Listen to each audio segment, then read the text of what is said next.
Hello प्यारे परमेश्वर के लोगों और हमारे प्यारे भाइयों और बहनों, एक बार फिर से प्रभु यीशु मसीह के नाम से आप सब पर परमेश्वर का अनुग्रह, कृपा और शांति बहुत ऐसे होता रहे। और आज हम बात करेंगे एक और नए विषय को लेकर। जैसे कि प्रभु यीशु मसीह ने कहा कि स्वर्ग का राज्य जो है वो ताकतवर लोग छीन ले जाते हैं। तो स्वर्ग का राज्य ताकतवर लोग छीन ले जाते हैं किसके हाथ से? क्या परमेश्वर के हाथ से?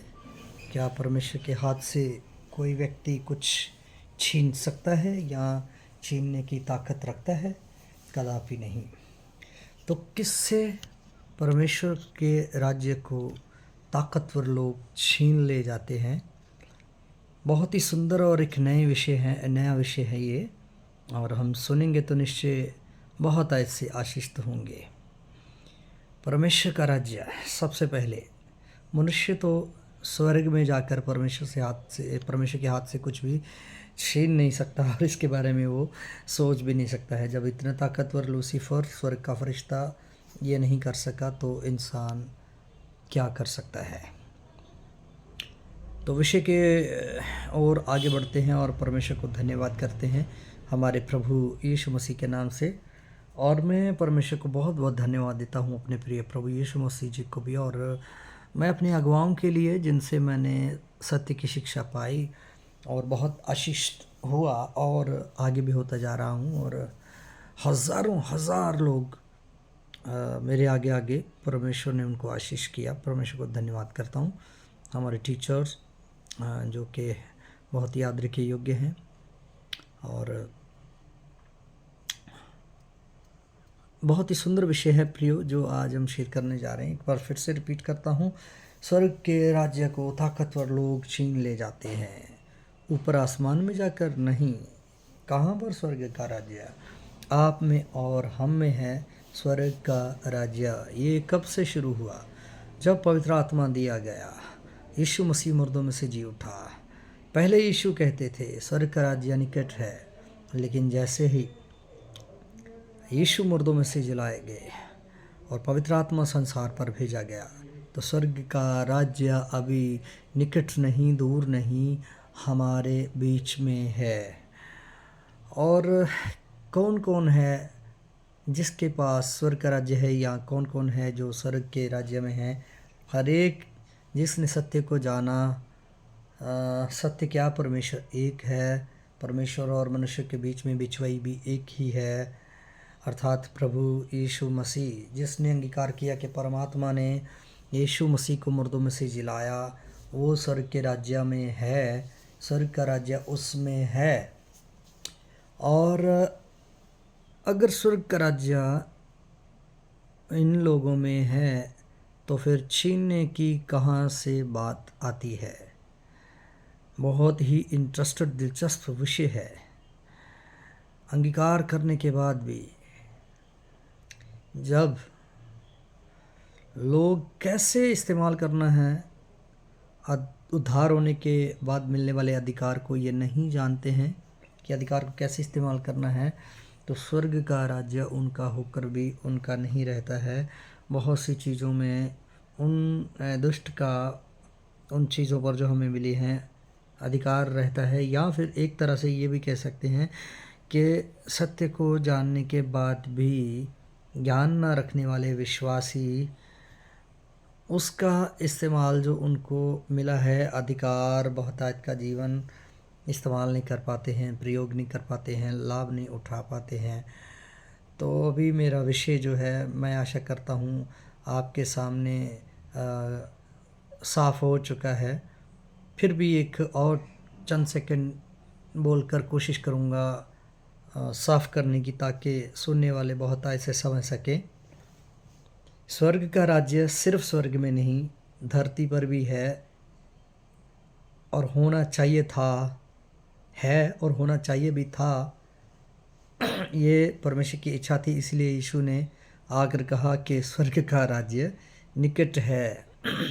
और जब यीशु मुर्दों में से जलाए गए और मुर्दों में से जलाए गए, तो सचमुच स्वर्ग का राज्य आ गया, लेकिन कई लोगों के अधिकार में नहीं है, खासकर उन लोगों के जो सत्य को जानते हैं, अर्थात मसीह को और उसके पिता को, उद्धार पाने के मार्ग को जानते हैं, फिर भी उनके पास नहीं है। इसका कारण है कि उनके पास बाइक तो है, जहाज़ तो है, लेकिन चलाने का तरीका ना होने की वजह से उनको फ़ायदा नहीं है।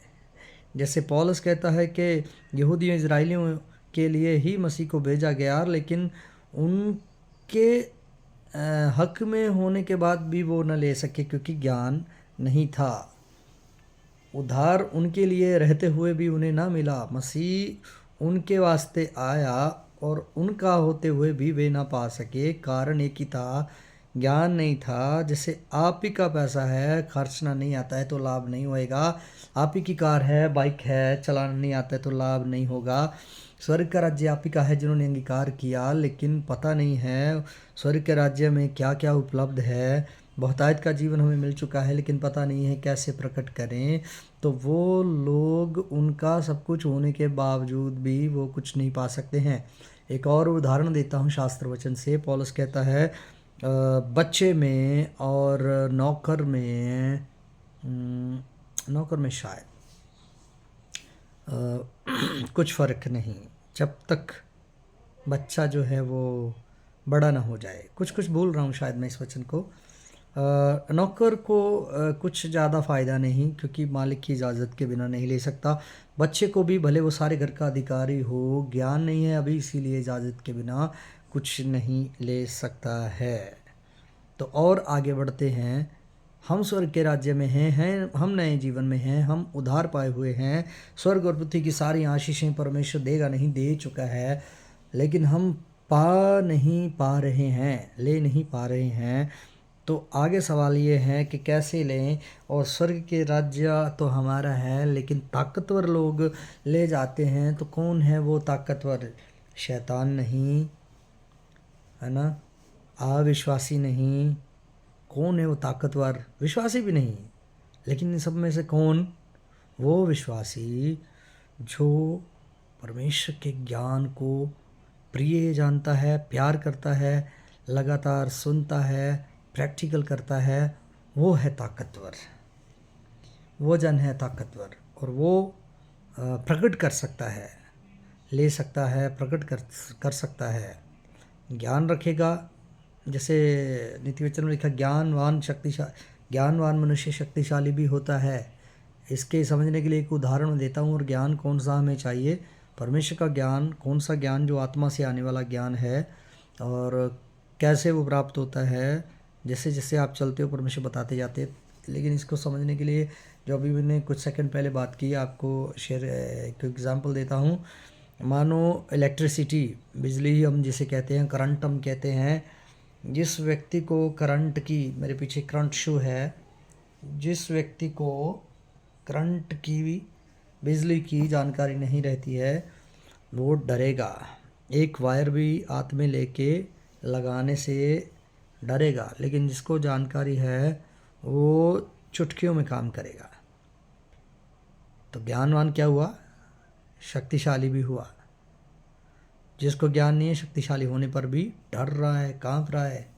और इसी प्रकार से परमेश्वर का ज्ञान जिन लोगों के पास है, परमेश्वर कहते हैं वो ताकतवर भी हैं।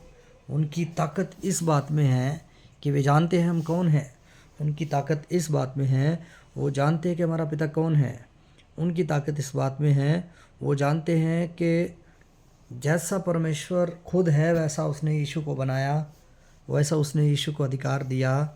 वो जानते हैं कि जैसा यीशु को अधिकार दिया, वैसा ही हम सब विश्वास करने वालों को भी दिया। लेकिन जो लोग नहीं जानते हैं वो विश्वास ही नहीं करते हैं। जैसे यीशु ने कहा, विश्वास नहीं करते और कमज़ोर भी रहते हैं। और जैसे यीशु ने कहा, किस में कमज़ोर रहते हैं? आप अपने विश्वास में कमज़ोर रहते हैं और अपने जीवन की बहुत सारी चीज़ों में कमज़ोर और पीछे रह जाते हैं। जैसे यीशु ने तो कहा, मैं चट्टान पर अपनी कलीसिया बनाऊंगा। स्वर्ग राज्य के लोग, परमेश्वर के पुत्र पुत्रियां, अधिकारी, ताकतवर, सब कुछ पाए हुए लोग पर यीशु मसीह ने कहा कि मैं चट्टान पर अपनी कलीसिया को बनाऊंगा, अंधकार की शक्तियां उस पर हावी नहीं होंगी। लेकिन आज यदि आप कलीसियाओं को देखें, खासकर जो चर्चेस में जाती हैं, तो वो मरीज़ के अलावा कुछ भी नहीं है। वो अभी भी LKG UKG में हैं, उनकी जो तरक्की है वो नहीं हुई है, वो अपनी कक्षा में आगे नहीं बढ़े हैं। ये हम कैसे कह सकते हैं? क्योंकि उनके काम बताते हैं, सत्य को वो भली बातें नहीं जानते हैं। यीशु ने कहा कि मैं चट्टान पर कलीसिया बनाऊंगा, अंधकार की शक्तियां उस पर ताकतवर हावी नहीं हो सकेंगी। ऐसा मैंने उनको बनाया है ना, जब से पवित्र आत्मा पाया। और यीशु ने पवित्र आत्मा आने से पहले ही विश्वासी क्या कर सकेंगे उनके बारे में बता दिया। कहा कि विश्वासी मेरे नाम से दुष्ट आत्मा को निकालेंगे, और एक अनुवाद कहता है पकड़ के बाहर फेंक देंगे। डंडे से नहीं, बंदूक से नहीं, कुछ और चीज़ करके नहीं, चिल्लाने से नहीं। तो कैसे? सेम जैसे यीशु करते थे और होता था, मुंह की तलवार से, वचन से। आत्मा की तलवार परमेश्वर का वचन। आपके पास जो आत्मिक तलवार परमेश्वर ने दिया है, वो मुंह से निकलने वाले वचन के द्वारा कार्य करता है। यीशु ने उस व्यक्ति को डंडा नहीं मारा, हाथों से लड़ाई नहीं किया, जिसमें हजारों दुष्ट आत्माएं थी, जो पहाड़ों और कब्रिस्तान में रहकर चिल्लाता, दिन रात खुद को घायल करता था। इतना प्रचंड था कि उस रास्ते से कोई गुजरता नहीं था। यीशु को देखकर ही कहने लगा, हे परम प्रधान परमेश्वर के पुत्र, मुझे दुख ना दे। जानते हैं अभी वो दूर ही था, यीशु ने तो शायद मन में ही कहा था, लेकिन यीशु को देखकर उससे इतना भय लगा कि वो कहने लगा कि हे अति महान परमेश्वर के पुत्र, मुझे दुख ना दे, क्या तू समय से पहले मुझे नष्ट करने आया है? आज यदि आप दाएं बाएं विश्वासियों को देखो, तो वो दुष्ट आत्माओं से, उसके कामों से बहुत घबराते और थरथराते हैं।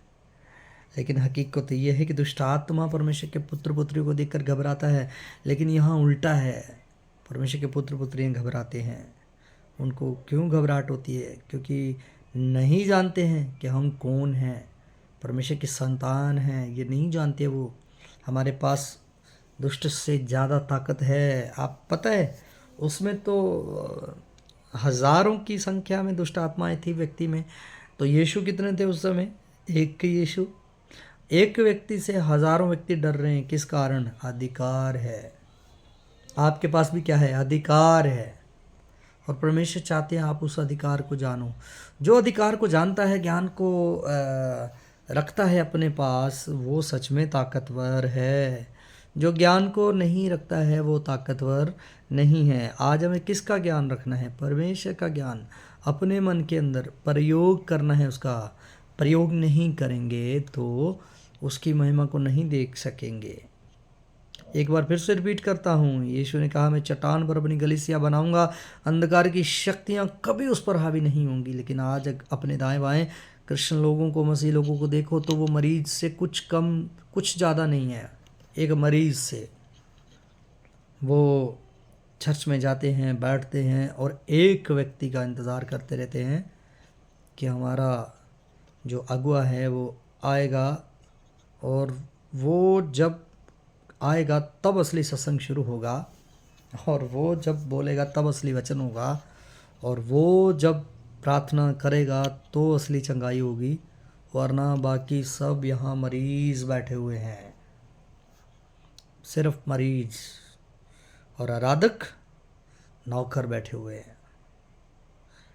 प्रियो, ये बहुत ही बड़ी दुर्दशा है।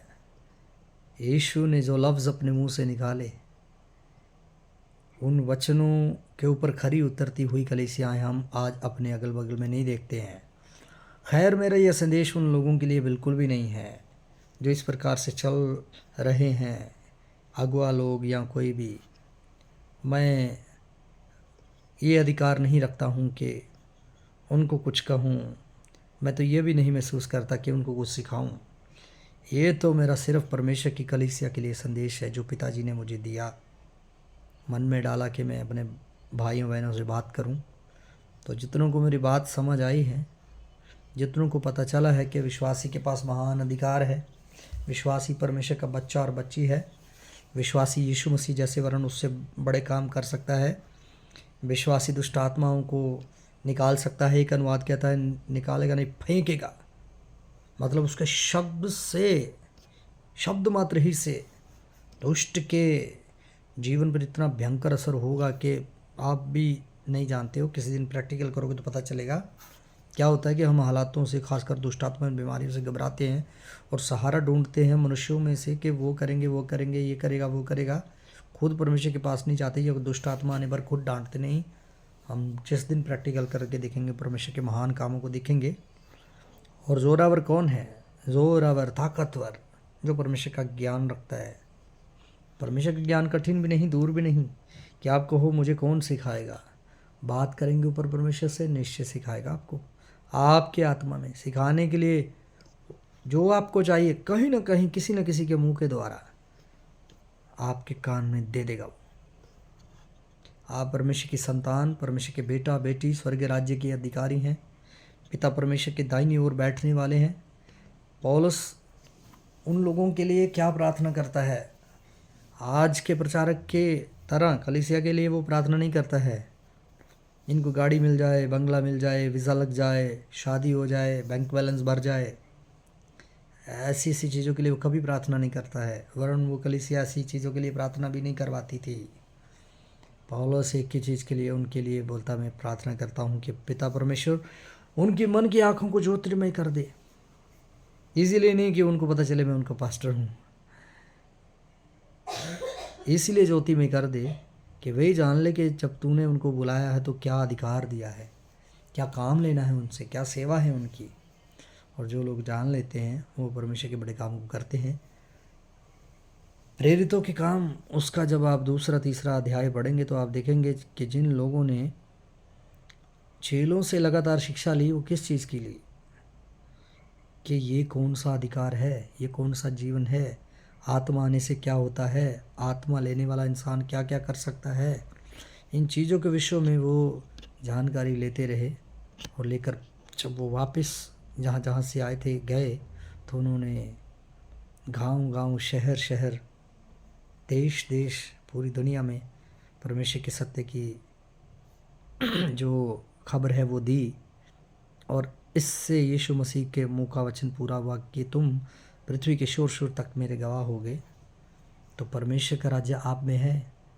और परमेश्वर का राज्य बातों बातों में नहीं है कि बस प्रचार सुनते जाओ, सुनते जाओ, सुनते जाओ, सुनाते जाओ, सुनाते जाओ।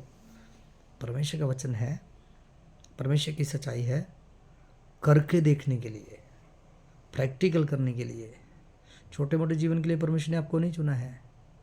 बहुत आयत का जीवन परमेश्वर तुम्हें दे चुके हैं यीशु मसीह के नाम से। जैसे सत्य को पकड़ोगे और प्रैक्टिकल करोगे तो पता चल जाएगा। जब आपने अंगीकार किया यीशु मेरा प्रभु है, मन से विश्वास किया परमेश्वर ने उसे मुर्दों में से जिलाया है, तो निश्चय आपका उद्धार हो गया। परमेश्वर जो कहते हैं, बताते हैं, इस चीज़ को पकड़ना होगा। आपको पवित्र आत्मा मिल गया, आप अन्य भाषा बोल सकते हो और आप रोगियों को चंगा कर सकते हो और दुष्ट आत्मा को निकाल सकते हो। इसके लिए कोई एक्स्ट्रा क्लास या शिक्षा नहीं लेनी पड़ती है। यीशु मसीह ने जब अपने चेलों को ये सब सिखाया तो सोचो कैसे सिखाया, बहुत आसानी से, ठीक उस रीति से जैसे माँ रसोई में खाना बनाते बनाते बेटी को भी सिखा देती है।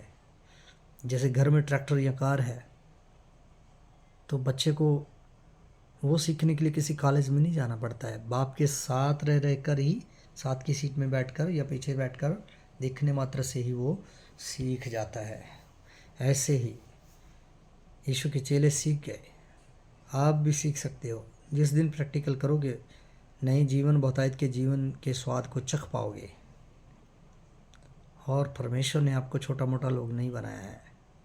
और बहुतायत का जीवन जो परमेश्वर ने आपको दिया है वो भी आप प्रकट कर सकते हो। कुछ तरीके हैं, कुछ टिप्स है। परमेश्वर चाहेंगे तो मैं वीडियो बनाता रहूँगा और उसमें मैं सिखाता रहूँगा। सिखाने वाले तो परमेश्वर में नहीं, मैं बताता रहूँगा। जैसे जैसे पिता परमेश्वर मेरे मन में डालेंगे यीशु के नाम से, तो आप पकड़ सकते हैं और आगे बढ़ सकते हैं। जैसे लोग जानते नहीं हैं कि जब नया जीवन है तो यीशु ने कहा था वह नई नई भाषा बोलेंगे। तो नई भाषा कौन सी है? एक तो अन्य भाषा है, एक और नई भाषा जिसे परमेश्वर मेरे मन में डालने के आपके समझने के लिए मैं बोलूँ। जैसे हम जब सच्चाई में नहीं होते हैं, परमेश्वर में नहीं होते हैं, सत्य को नहीं जानते हैं, विश्वास नहीं करते हैं, तो हमारी अपनी पुराने जीवन की एक पुरानी भाषा होती है। ओ मर गए, कुछ भी नहीं है, मैं गरीब हूँ, बीमार हूँ, लाचार हूँ, लगता है मैं ऐसे रह जाऊँगा, सबसे पीछे, ऐसे ही मर जाऊँगा, कर्जा नहीं चुकता होगा, घर नहीं बनेगा, बैंक बैलेंस नहीं होगा, शादी नहीं होगी, बच्चे नहीं होंगे, क्या करूँगा, कहाँ से खाऊंगा, कहाँ से पीऊँगा, वगैरह वगैरह। ये हमारी पुरानी भाषा थी। यीशु ने कहा विश्वास करने वाले नई नई भाषाएं बोलेंगे। जिसने भी विश्वास कर लिया उसके बारे में परमेश्वर क्या कहते पौलुस के द्वारा? अब जो कोई मसीह में है वो कृष्ण नहीं, नई सृष्टि है, ईसाई नहीं है। और आम इंसान पहले जैसा का वो नहीं है, वो परमेश्वर का बच्चा और बच्ची है। पिता के दाहिने हाथ बैठकर मसीह के जैसा अधिकार रखने वाला और मसीह के जैसा परमेश्वर की महिमा को धरती पर प्रकट करने वाला इंसान है वो। ये सत्य को जानो और नई भाषा बोलो। नई भाषा क्या है? परमेश्वर का कानून अलग है और संसार का कानून अलग है। संसार का कानून कहेगा हाथ में है तो देख मान लेंगे है, हाथ में नहीं है तो नहीं मानेंगे कि है। लेकिन परमेश्वर का कानून क्या है? आपको बुखार है, संसार कहेगा चेक करो, थर्मामीटर ने बताया है तो मान लेंगे है। जेब में पैसे नहीं है तो चेक करेंगे और अगर नहीं दिखाई दिए तो कहेंगे नहीं है। लेकिन परमेश्वर का कानून क्या है? बीमारी है, विश्वास के साथ कहना पड़ेगा नहीं है, मैं ठीक हूँ। किसी ने पूछा कैसे हो? हाँ मैं ठीक हूँ। ये आपका अंगीकार लोगों को भले ही पागलपन या झूठ लगे, लेकिन परमेश्वर के सामने बहुत ही आदर के योग्य है और परमेश्वर आपके मुंह से निकले हुए लफ्ज़ को पूरा करेगा। जैसे गरीबी है तो क्या अंगीकार करना पड़ेगा? धन्यवाद, परमेश्वर ने मुझे माला माल कर दिया है, बहुत धनी कर दिया, मसीह में दे चुके हैं। तो वो ना दिखने वाला परमेश्वर करोड़ % की गारंटी है आपके जीवन में काम करेगा। घर नहीं है, बोलना पड़ेगा विश्वास से, दे दिया परमेश्वर ने। प्रियो, मेरे पास कई 100 गवाहियाँ हैं। जब मैंने सत्य को जाना तो बेघर लोगों के पास परमेश्वर जब मुझे लेके गए या वो लोग मेरे पास पहुँचाए गए, तो मैं जैसे सीखा देखा था अपने अगुवाओं से, मैं उनको बोला परमेश्वर पर विश्वास करके बोलो मेरा घर है। मैं भी हैरान हो गया, परमेश्वर ने उनको बहुत अच्छा घर दे दिया। और जिनके घर कच्चे और गिरने वाले थे उन्होंने भी विश्वास किया, परमेश्वर तो बना चुके हैं। तो रोज़ धन्यवाद करना शुरू किया, हो गया उनके लिए। प्रत्येक जन जो भी विश्वास करता है और मुंह से अंगीकार करता है, नई भाषा बोलता है, उसके जीवन में काम होता है। इन दिनों आप भी नई भाषा बोलिए, पुरानी भाषा को छोड़ दीजिए। हर एक जन पुरानी भाषा को छोड़ दीजिए। पुरानी भाषा, मैं अपने भारत की किसी भाषा की बात नहीं कर रहा हूँ, मैं बात कर रहा हूँ हम जो पुराने जीवन में सोच कर चिंता करके चलते थे, वो वाली भाषा को त्याग दीजिए। मेरा क्या होगा, क्या खाऊंगा, क्या पीऊँगा, क्या पहनूंगा। 10 रुपये है तो बोलो धन्यवाद परमेश्वर, ये तो 10,000 है। 10,000 है तो बोलो परमेश्वर धन्यवाद, ये तो 10 लाख है। जो आप चाहते हैं वो आपको अपने मुंह से बोलना, विश्वास करना और अच्छा अंगीकार करना पड़ेगा। तत्पश्चात परमेश्वर आपको बड़े बड़े काम दिखाएंगे। प्रियो, यदि आप चाहते हो कि परमेश्वर आपके जीवन में सच में आ उतरे और बड़े बड़े काम को करे, तो मैं जो कह रहा हूँ वो कीजिए, कभी लज्जित नहीं होंगे आप। विश्वास करते हैं तो धीरज करना और धन्यवाद करना। जो धीरज, आशा और धन्यवाद नहीं कर सकता है, उसका विश्वास मुर्दा विश्वास है। फिर से रिपीट करता हूँ, विश्वास के साथ जो आशा, धन्यवाद और धीरज नहीं कर सकता है, उस व्यक्ति का विश्वास मुर्दा विश्वास है और मुर्दा विश्वास से कोई काम प्रकट नहीं होएगा। आज से जीवित विश्वास कीजिए। आज से ताकतवर स्वर्ग राज्य के निवासी बनिए। जीवित विश्वासी बनिए जिस पर अंधकार की शक्तियाँ कभी हावी नहीं होती हैं। मसीह के जैसे बनिए। और मैं विश्वास करता हूँ परमेश्वर इन वचनों को समझने के लिए सब प्रकार की समझ आपको दे चुके, आपके मन की आंखें खोल चुके हैं और आपके जीवन से बड़े बड़े प्रैक्टिकल हो चुके हैं और परमेश्वर आपको गवाहियों से, आशीषों से भर चुके हैं।